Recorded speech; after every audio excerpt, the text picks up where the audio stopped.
খালেদা জিয়ার সঙ্গে সেনাপ্রধানের সাক্ষাৎ বৈঠকের নেপথ্যে কি?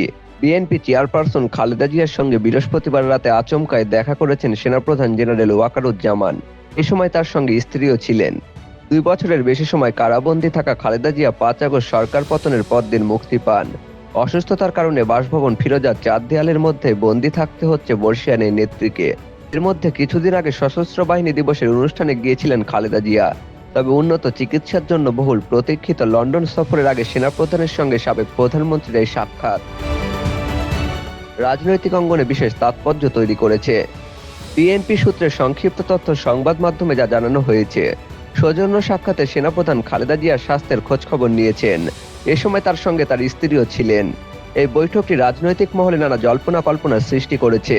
এছাড়া বৈঠকের নেপথ্যে কী ধরনের আলোচনার সূত্রপাত হতে পারে তা নিয়ে ব্যাপক আলোচনা চলছে। বিশেষত ডক্টর মোহাম্মদ ইউনূসের নেতৃত্বাধীন অন্তর্বর্তী সরকারের সঙ্গে নির্বাচন নিয়ে বিএনপির দাবি দেওয়া প্রতিদিনই ঢাকার রাজনীতিতে উত্তাপ ছড়াচ্ছে। এর মধ্যেই ঢাকার এক সংবাদ মাধ্যমের সঙ্গে সাক্ষাৎকারে আগামী জাতীয় নির্বাচন নিয়ে অন্তর্বর্তী সরকারের পরিকল্পনার সঙ্গে একমত পোষণ করেছেন সেনাপ্রধান।